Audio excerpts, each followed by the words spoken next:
Қайырлы күн, құрметті тыңдаушылар. Бүгінгі онлайн сабағымыздың тақырыбы жарықтың сыну заңы. Бүгінгі сабақтың оқыту мақсаттарына тоқталатын болсақ, жарық бір ортадан екінші ортаға өткенде қалай таралатынын зерттейміз. Жазық параллель шыны пластинадағы жарықтың сынуын білу керекпіз. Үшбұрышты шыны призма арқылы жарықтың сынуын білеміз. Жарықтың сыну заңын білу, жарықтың сыну заңын қолдануды білу.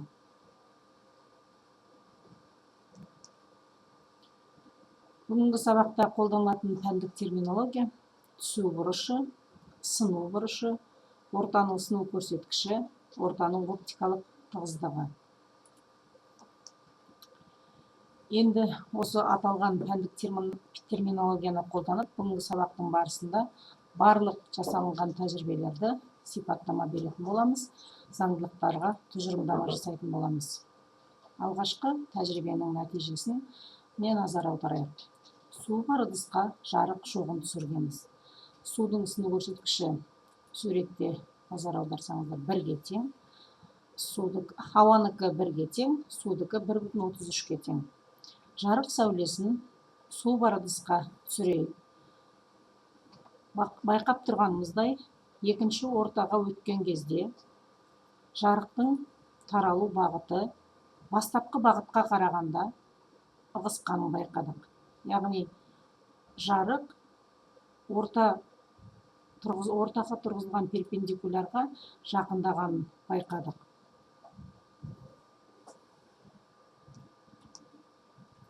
Бұдан шығатын тұжырым: бір ортадан екінші ортаға өткенде жарық сәулесінің жылдамдығы өзгереді. Оның нәтижесінде жарық сәулесінің таралу бағыты өзгереді.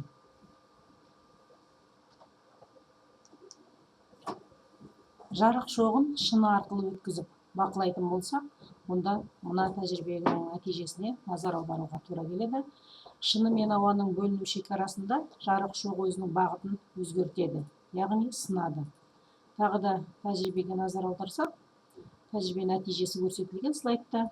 Ауадан шыныға өткен сәуленің шағылу бұрышы, түсу бұрышы және сыну бұрыштары көрсетілген. Енді қазір тәжірибе нәтижесіне назар аударсақ, сәуле шыны бетіне 45 градус бұрышпен түсірілген. Ал сыну бұрышын қарайтын болсақ, 30-ға жуық градуспен сынып тұр. Яғни ауадан шыныға өткен кезде сәуленің түсу бұрышына қарағанда сыну бұрышы аз екені байқалады. Бұдан қандай қорытынды шығаруға болады? Оптикалық тығыздығы аз ортадан оптикалық тығыздығы көп ортаға өткенде сәуле сынады. Яғни түсу бұрышы сыну бұрышына қараған кезде үлкен деп айтуымызға болады. Себебі тәжірибе нәтижесі көрсетіп тұрғандай, тәжірибеде сәуле 45 градуспен түсірілген болса, ал сынған сәуле сыну бұрышы 30 градусқа жуық болып тұр. Яғни бұл оптикалық тығыздығы аз ортадан оптикалық тығыздығы көп ортаға өткенде сәуленің сыну бұрышы түсу бұрышына қарағанда аз болады деп тұжырымдауға болады.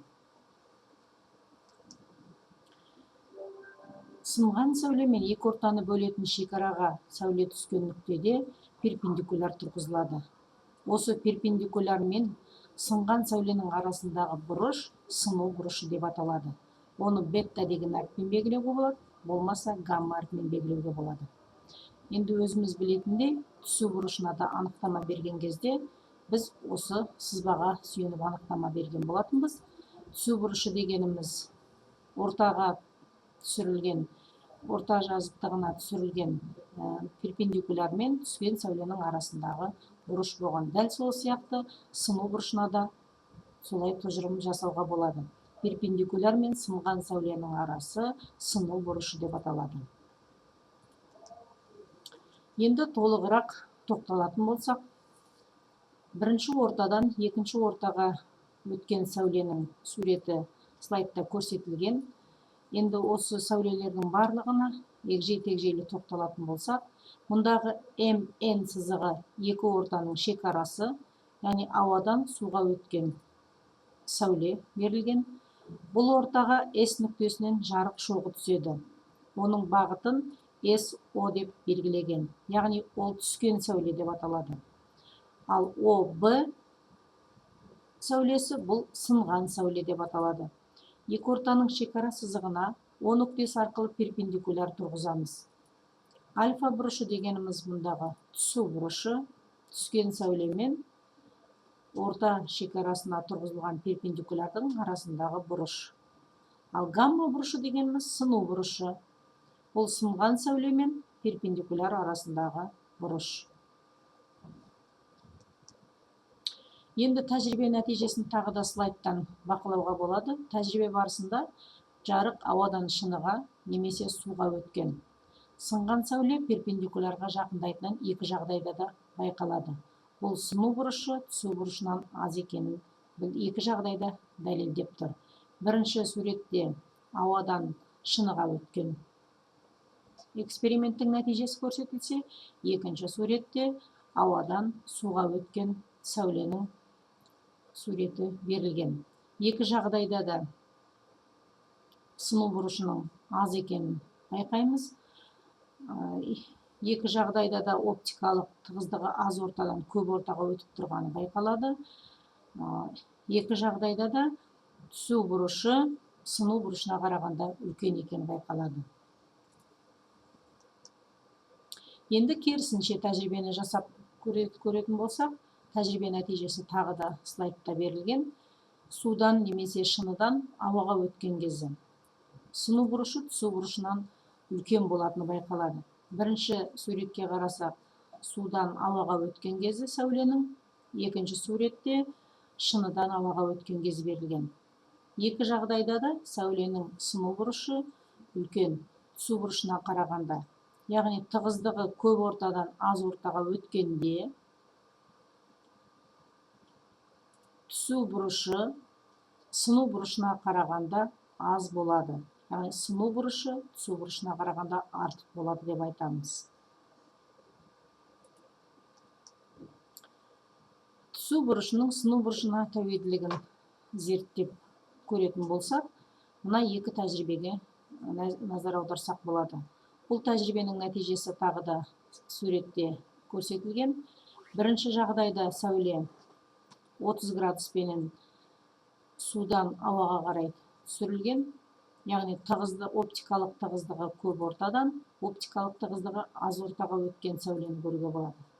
Екінші суретте де оптикалық тығыздығы көп ортадан аз ортаға өткен, судан ауаға өткен, яғни екеуінің де ортасы бірдей. Бірақ бірінші суретте 30 градуспен түскен сәулені көріп тұрмыз, ал екінші суретте 45 градуспен түскен сәулені көріп тұрмыз. 30 градуспен түскен сәулені түсу бұрышы 30 градус болып тұрған сыну бұрышын қарайтын болсақ, 40 градуспенен сынғаны байқалады. Ал екінші суретте 45 градуспен түскен сәуле 70 градуспенен сынғаны байқалады. Яғни сыну бұрышы 70 градус. Бұл екі тәжірибені салыстыра отырып, біз түсу бұрышының сыну бұрышына тәуелділігін айта аламыз. Яғни түсу бұрышын арттырған сайын сыну бұрышы да артады деп айта аламыз.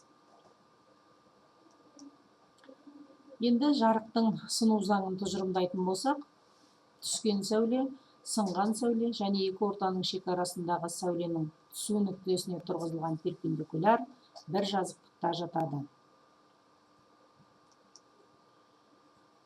Немесе екінші тұжырым, түсу бұрышы синусының сыну бұрышы синусына қатынасы берілген екі орта үшін тұрақты шама. Бұл заң Снелиус заңы деп аталынады. 1621 жылы Снелиус тұжырымдаған болатын. N2,1 деп отырғанымыз, бұл ортаның сыну көрсеткіштері, екінші ортаның бірінші ортаға қатысты салыстырмалы сыну көрсеткіші. Сыну көрсеткішінің түсу бұрышына тәуелділігін зерттейтін болсақ, оның нәтижесі де слайдта көрсетілген, назар аударайық.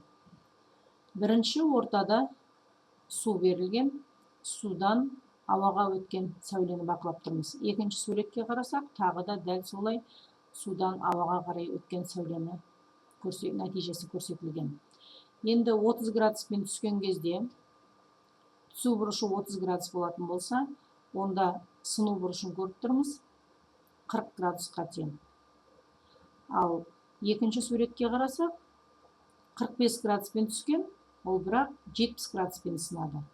Енді жоғарыда Снеллюстың заңына сүйеніп, сыну бұрышы синусына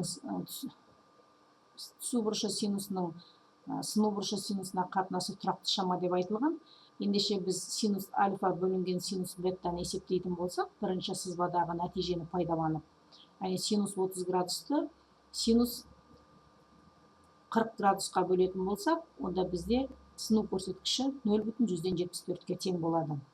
Екінші сурет бойынша синус альфаға біз 45 градусты аламыз. Синус 45 градустың мәнін синус 70 градустың мәніне бөлетін болсақ, онда да сыну көрсеткіші 0,174-ке тең болады. Яғни сыну көрсеткіші түсу бұрышына тәуелді емес деп тұжырым жасауға болады.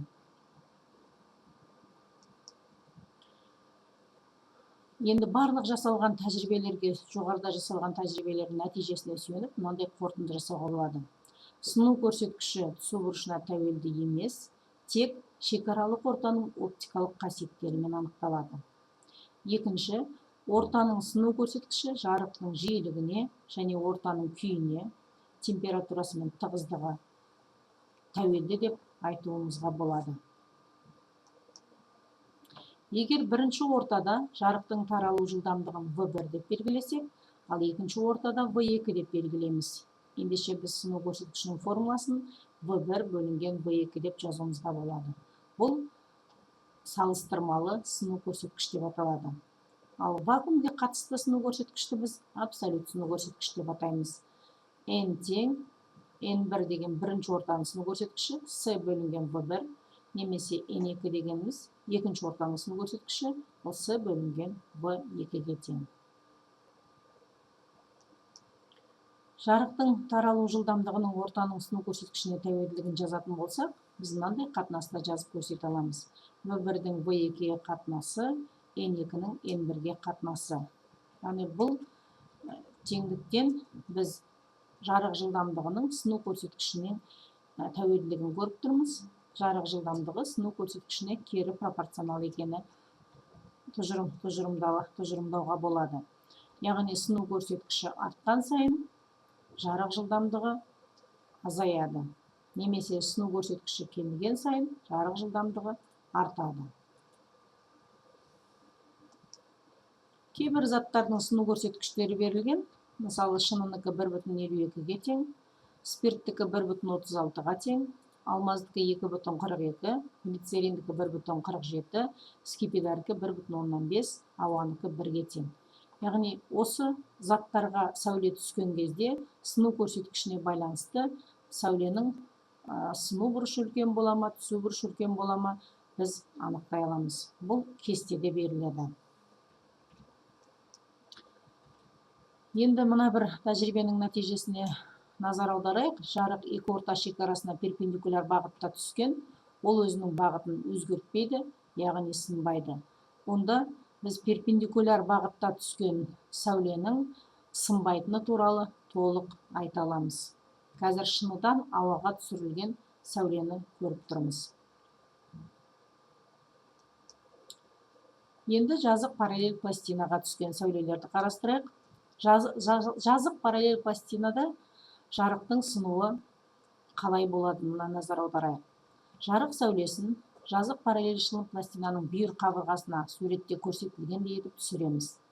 Жарық сәулесі шыны пластинадан өткенде 2 рет сынады. Нәтижесінде жарық сәулесінің ауытқуы болып, бірақ оның бағыты өзгермейді. Суретке назар аударайық. Ауадан шыныға, шыны пластинадан ауаға өткен сәуленің жолы берілген. Яғни әр ортадан өткен кезде жарықтың сынғаны көрінеді. Қазір 2 рет сынғанын суреттен көруге болады. Енді толығырақ тоқталатын болсақ, шыны пластинадан шыққан жарық сәулесі түскен жарық сәулесіне параллель болады. Неге десеңіздер, Өйткені шыны пластинаның қарама қарсы қабырғалары өзара параллель. Сондықтан түскен сәуле мен шыныдан шыққан сәуленің параллель болу себебі сол. Қазір енді суретке назар аударайық. Жазық параллель пластинаға сәуле түсіреміз. Түсу бұрышы деп түскен сәуле мен жазық параллель пластинаға тұрғызылған перпендикуляр арасындағы бұрышты айтамыз.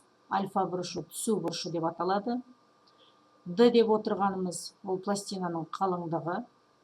Бетта деп отырғанымыз сыну бұрышы, перпендикуляр мен сынған сәуленің арасындағы бұрыш. Альфа деп отырғанымыз шыныдан ауаға өткен кездегі бұрыш. Альфа минус бетта деп отырғанымыз бұл ығысу, яғни бастапқы бағыттан қаншаға ығысқанын табуға болады. Л деп отырғанымыз бұл сәуленің бастапқы бағыттан қаншаға ығысқанын көрсетеді.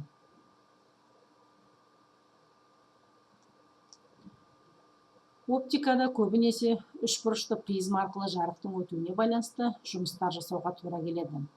Жарық сәулесін үшбұрышты шыны призманың бүйір қабырғасына бағыттайтын болсақ, онда жарық сәулесі шыны призмадан өткенде екі рет сынады. Жарық өзінің бастапқы бағытынан ауытқып, призманың табанына қарай сынады. Өйткені призманың бүйір қабырғалары өзара параллель емес. Тағы да суретке назар аударатын болсақ, ауадан шыны призмаға, шыны призмадан ауаға өткен сәуленің жолдарын байқауға болады. Параллель сәулелердің екі шыны призмадан сынуын суреттен көруге болады.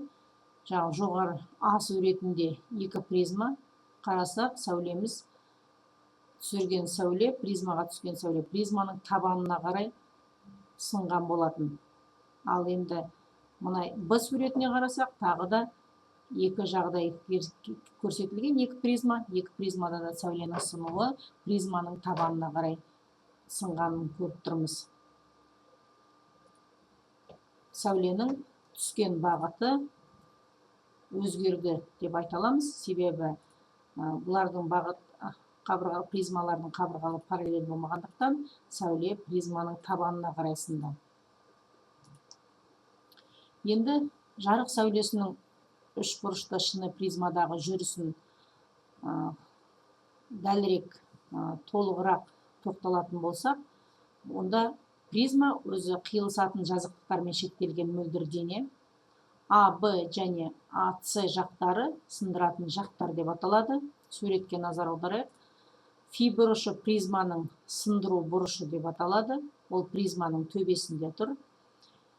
БЦ дегеніміз ол призманың табаны. Түсу бұрышы альфа 1, S1 жарық шоғы, жарық сәулесі. Бетта 1 дегеніміз сыну бұрышы призманың ішінде. Альфа 1 дегеніміз призманың АЦ жағына түскен сәуле болып есептелінеді. Ал бетта 2 дегеніміз ол призмадан шыққан сәулемен перпендикулярның арасындағы бұрыш, бұл сыну бұрышы деп аталады. Бетта 2. Яғни бірінші орта ауа болатын болса, екінші орта призма, қайтадан призмадан ауаға шыққан кезде, сонымен 2 рет сынатынын бұл жерде суреттен байқап көруге болады. Призмада сәуле 2 рет сынады. Призманың сындыру бұрышы неге тең десек, фи төбесіндегі бұрыш, ол альфа 2 мен бетта 1-дің қосындысына тең. Альфа 2 дегеніміз бұл асы жағына түскен сәуле мен перпендикулярның арасында тұр, түсу бұрышы болып саналады. Асы жағы үшін призманың. Бетта 1 деп отырғанымыз бұл А, Б жағындағы сыну бұрышы болып саналады. Ауытқу бұрышы призмаға кірген сәуле мен призмадан шыққан сәуле бағыттарының арасындағы бұрыш. Оны дельта әрпіменен белгілегенбіз. Ол альфа 1 қосылған бетта 2 минус фиге тең. Альфа 1 деп отырғанымыз призманың АБ жағына түскен сәуле мен перпендикулярның арасындағы бұрыш, яғни түсу бұрышы. Ал бетта 2 деп отырғанымыз бұл АЦ, призманың АЦ жағынан перпендикуляр түскен, сол перпендикуляр менен сынған сәуленің арасындағы бұрыш бетта 2. Фи деп отырғанымыз бұл призманың сындыру бұрышы А төбесінде тұрып, суретте көрсетілген. Призманың минималдық ауытқу бұрышы дельта минимум, ол фи жақшаның ішінде n-1-ге тең, немесе 2 альфа 1 минус фи 1-ге тең. Призманың максималдық ауытқу бұрышын бұлай есептеуге болады. Дельта максимум тең альфа 1 плюс 90 градус минус фи. Фи деп отырғанымыз бұл призманың сындыру бұрышы. Сыну құбылысына мысалдар келтіретін болсақ, мына бір мысалға назар аударайық. Бақылаушы балықтың жалған кескінін көреді. Бақылаушыға балық шын мәнінен таяз көрінеді. Яғни, оның қаншалықты таяз көрінетін, мұна теңдеумен есептеп шығаруға болады. H дегеніміз жалған тереңдігі, ал H шын тереңдік. Яғни, шын тереңдік n есе азаяды. Жалған тереңдікті табу үшін шын тереңдікті судың сыну көрсеткішіне бөлеміз. Бәріміз білеміз, судың сыну көрсеткіші 1,33-ге тең. Яғни, жалған тереңдікті табу үшін шын тереңдікті 1,33-ге бөлсек болады. Енді мына бір суретке назар аударайық. Жарық сәулесінің үш бұрышты шыны призмадан өтуін сызып көрсетіңіздер. Қайсы жағдайда ауытқу бұрышы үлкен болады? Әрине, үш бұрышты призмаға бірінші сәуле түскен жағына призманың түсу нүктесіне перпендикуляр тұрғызып аламыз. Сол перпендикуляр менен түскен сәуленің арасындағы бұрыш сыну бұрышы аз болатындай етіп сындырамыз екінші ортада. Онан кейін призмадан шыққанда керісінше тағы да сынады. Яғни сәуле бір ортадан екінші ортаға өткен сайын сынады. Ауадан призмаға өтеді, призмадан ауаға өтеді. Яғни, үш бұрышты призмада 2 рет сынады. Сыну жолын өздеріңіз салып көрсеңіздер болады. Мына тұжырымды жоғарыда аталып кеткен ережені еске сақтасақ болады. Ауадан шыныға өткенде түсу бұрышы үлкен болады, ал шыныдан ауаға өткен кезде сыну бұрышы үлкен болады. Осы заңдылықты сақтасақ, жеткілікті. Екі суретке де сызба сызып көруімізге болады. Өздеріңіз сызып көрсеңіздер болады. Мына бір мысалға назар аударайық. Егер сәуле ауадан 60 градус бұрышпен шыныға түскенде, сыну бұрышы 35 градус болса, шынның сыну көрсеткіші неге тең? Түсу бұрышы 60 градус, сыну бұрышы 35 градус. Яғни, сәуле оптикалық тығыздығы аз ортадан оптикалық тығыздығы көп ортаға өткені байқалады. Шынның сыну көрсеткішін есептеу үшін жоғарыдағы заңдылықты пайдаланамыз, сыну заңын. N тең болады синус альфа бөлінген синус бетта. Сыну бұрышы бетта, альфа дегеніміз түсу бұрышы. Синус 60 градустың мәнін жазамыз, 0,187-ге тең. Синус 30 градустың мәнін жазамыз, ол 0,5-ге тең. Қатынасын алатын болса, сыну көрсеткіші 1,74-ге тең. Яғни, есеп шартындағы шынның сыну көрсеткіші 1,174-ге тең деп, немесе жуықтап 1,17-ге тең деп те алсақ болады. Енді мына бір мысалға назар аударайық. 60 градус бұрыш жасап түскен сәуле оптикалық тығыздығы көбірек ортаға өтеді. Егер берілген ортаның бірінде жарық жылдамдығы 1,2 есе үлкен болса, сыну бұрышы неге тең болады? Әрине, тағы да сыну заңын пайдаланамыз. Бірінші есептің қысқаша берілгенін жазып аламыз. Альфа тең 60 градус. В1-дің В2-ге қатынасы 1,2-ге тең, бетта белгісіз. Есепті шешу үшін сыну заңын пайдаланамыз. Ендеше сыну заңының формуласын жазып қоямыз. N тең салыстырмалы сыну көрсеткіштің формуласын жазайық. В1 бөлінген В2. Және N тең синус альфа бөлінген синус бетта. Снеллиус заңын жазайық. Сыну заңы деп атаймыз. Осы жерден синус беттаны табатын болсақ, онда синус альфа бөлінген N-ға тең. Есептің шарты бойынша салыстырмалы жылдамдығымыз 1,2-ге тең. Жылдамдықтардың қатынасы, онда біз жылдамдықтардың қатынасының орнына, яғни салыстырмалы сыну көрсеткішінің орнына 1,2-ні алсақ болады. Синус альфа бөлінген N, Синус альфа деп отырғанымыз синус 60 градус, ол 0,87-ге тең. N деп отырғанымыз 1,2-ге тең. Яғни синус бетта 0,172-ге тең. Енді кестеден бетта бұрышының мәнін қарайтын болсақ, ол синус 0,172-ге тең, беттаның 46 градусында. Яғни сыну бұрышы 46 градусқа тең дейміз.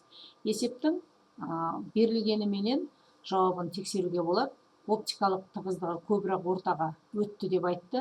Яғни түсу бұрышы сыну бұрышына қарағанда артық болу керек. Түсу бұрышы 60 градус, сыну бұрышы 46 градус. Яғни заңдылық орындалады деп айтуға да болады. Енді мына бір есепке назар аударайық. Жарық сәулесі ауадан сыну көрсеткіші 1,16 болатын шыныға өтеді. Түсу бұрышы қандай болғанда шағылған сәуле сынған сәулеге перпендикуляр болады? Есептің қысқаша берілгенін жазып аламыз. Гамма деп белгілесек болады. Шағылған сәуле мен сынған сәуленің арасындағы бұрышты 90 градус. N1 1-ге тең. Ал N2 деп отырғанымыз ол шынның сыну көрсеткіші 1,16-ға тең. Альфа бұрышын табу керек. Есепті шешу үшін сыну заңының формуласын қолданамыз. Синус альфа бөлінген синус бетта тең N2 бөлінген N1-ге.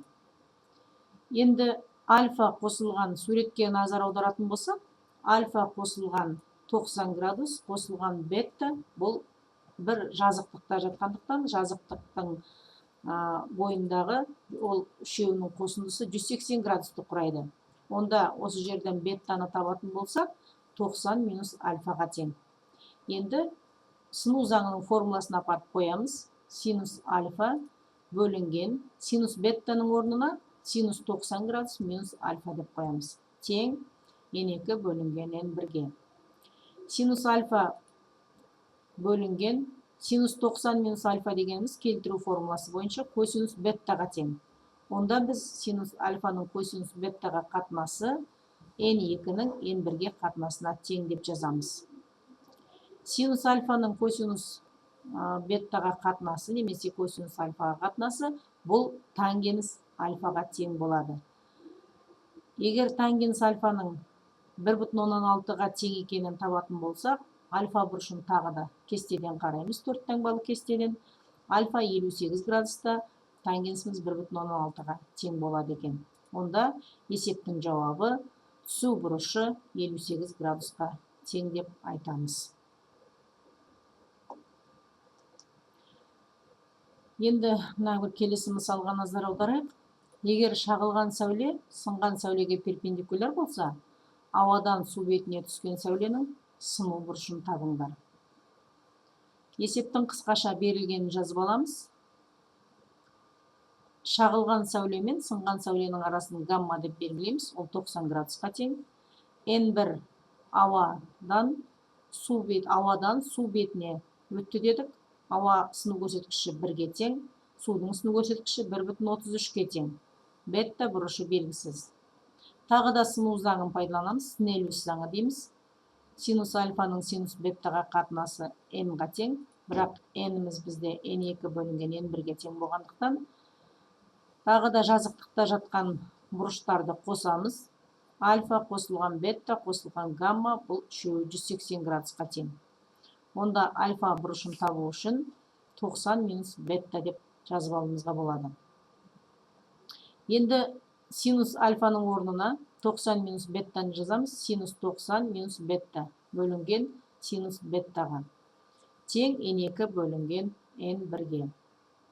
Егер косинус беттаға тең деп синус 90 минус беттаны жазып алатын болсақ, онда біз косинус бетта бөлінген синус бетта тең болады N2 бөлінген N1-ге. Енді біз оны синустың косинусқа қатынасы тангенс екенін білеміз.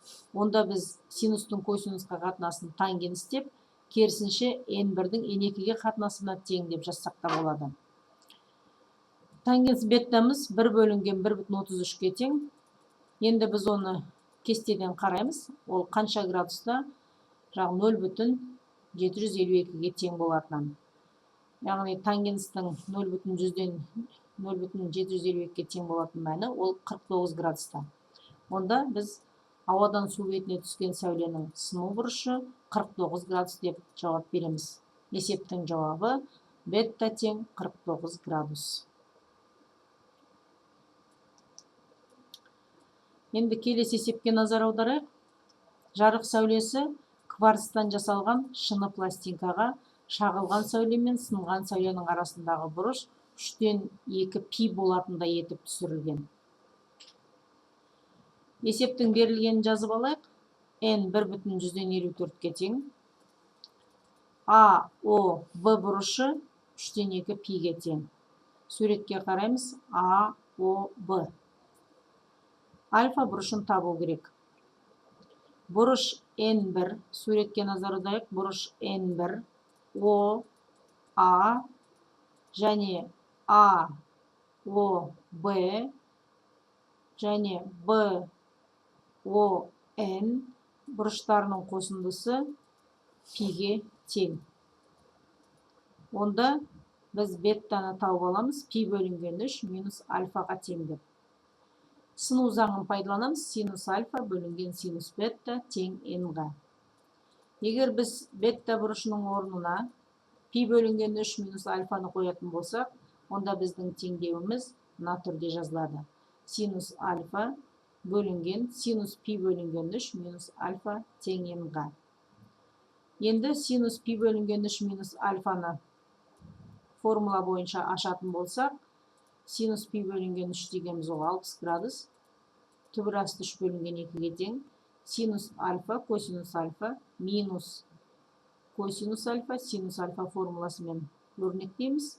Сол кезде косинус пи бөлінген 3 деген 2-ден 1-ге тең, синус альфаның өзін жазамыз. Енді өрнекті ықшамдайтын болсақ, онда n тең болады. Бізде тангенс альфаның мәні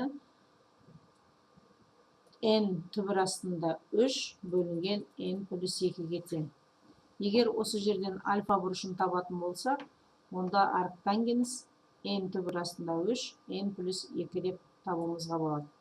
Енді есептің шартында сыну көрсеткішінің мәні берілген 1,154-ге тең. Егер орнына апарып қоятын болсақ, онда альфаның шамасы 37 градусқа тең болады. Яғни түсу бұрышы 37 градусқа тең деп айта аламыз. Енді мына жазық параллель пластинаға түскен сәулеге берілген есеп. Осы есепке назар аударайық. Егер жарық сәулесі пластинкадан өткенде 1,4 сантиметрге ығысса, сыну көрсеткіші 1,16 жазық параллель пластинканың қалыңдығы неге тең? Сәуле шыны пластинкаға 30 градус бұрышпен түседі. Есептің қысқаша берілгенін жазып алайық. Альфа тең 30 градусқа, n1 тең 1, x деп отырғанымыз жаңағы ығысуы, қанша градусқа ығысқаны 1,14 сантиметр, d деп отырғанымыз пластинканың қалыңдығы. Енді сызбаны сызып аламыз. Есепті шығаруға, талдауға жеңіл болу үшін пластинканың түскен сәулені белгілейміз. Түскен сәуле түскен нүктеге пластинка бетіне перпендикуляр тұрғызамыз. Түсу бұрышын белгілейміз альфа әріпменен, сыну бұрышын белгілейміз бетта әріпменен, және ығысуды белгілейік x пенен, пластинканың қалыңдығын d әрпімен белгілейік. Енді белгілеулердің барлығын жүргізіп алғаннан кейін, енді есепті талдауға кірісуге болады. Мұндағы x деп отырғанымыз сәуленің қаншаға ығысқанын көрсететін шама. Онда x неге тең? X деп отырғанымыз bc мен косинус альфаның көбейтіндісіне тең. bc деп отырғанымыз бұл жаңа пластинканың ішінде белгіленген. Егер осы жерден bc-ны табатын болсақ, ол x бөлінген косинус альфаға тең. bc ол ac-дан AB-ны азайтқанға тең. Нүктелердің барлығы суретте белгіленген. Ал AC-ны өрнектейтін болсақ, AC деп отырғанымыз бұл D тангенс альфаға тең. Ал AB деп отырғанымыз d тангенс беттаға тең. Егер bc-ны бұлай өрнектесек, d көбейтілген тангенс альфа минус тангенс бетта деп.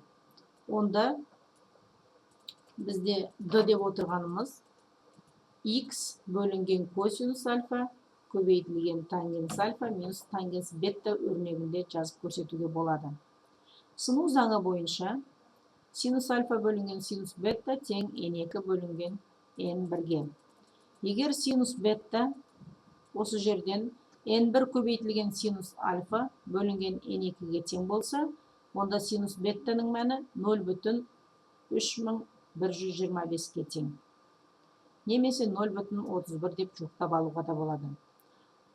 Косинус беттаны есептейтін болсақ, ол форма математикадан бізге белгілі. Косинус бетта деп отырғанымыз түбір астында 1 минус синус квадрат бетта. Егер тангенс беттаны есептейтін болсақ, синус бетта бөлінген косинус беттаға. Енді есептеу нәтижесін апарып орнына қоятын болсақ, синус пен косинустың мәндерін, онда тангенс беттамыз 0,329-ға тең болады. Енді d-ның мәнін есептеу нәтижесін шығару үшін d-ның мәнін орнына апарып қоямыз. Жоғарыда d-ның формасы берілген. X бөлінген косинус альфа көбейтілген тангенс альфа минус тангенс бетта. Осы табылған мәндердің барлығын косинустың, тангенстің, x-тің мәндерін апарып орнына қоятын болсақ, d тең 6,5, оның минус 2 дәрежесі метрге тең. Немесе 6,5 сантиметр деп айтуымызға болады. Есептің жауабы 6,5 сантиметрге тең.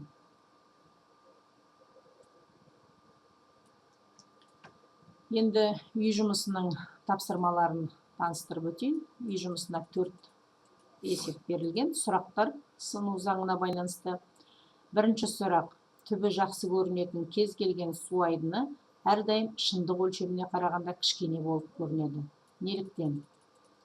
Екінші сұрақ: неліктен қайықта отырып жақын маңда жүзіп жүрген балыққа найзамен дәл тигізу қиынға соғады? Үшінші: алаудан көтерілген жылы ауа арқылы айналамыздағы денелерге қарасақ, олар дірілдеп тұрғандай көрінеді. Неліктен? Төртінші сұрақ: су айдынындағы су беті толқып тұрғанда, оның түбіндегі тастар неге тербеліп тұрғандай көрінеді? Міне осы сұрақтың барлығының жауабын сыну заңына сүйеніп түсіндіруге болады. Біз жоғарыда оқу мақсаттарын атап өттік. Призмадағы сәуленің жолы, жазық параллель пластинадағы сәуленің жолы, бір ортадан екінші ортаға өткен кездегі сәуленің жолдарын қарастырдық.